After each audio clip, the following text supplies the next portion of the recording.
আসসালামু আলাইকুম সবাইকে। আজকে এই ভিডিওটা দেখে সত্যি আমার মন ছুঁয়ে গেল।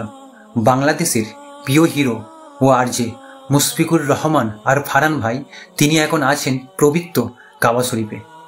আর তিনি মক্কা শরীফের সামনে বসে আবেগে বললেন, আলহামদুলিল্লাহ, আমি খুব খুশি হজ করতে পেরে। সুবহানাল্লাহ, আলহামদুলিল্লাহ।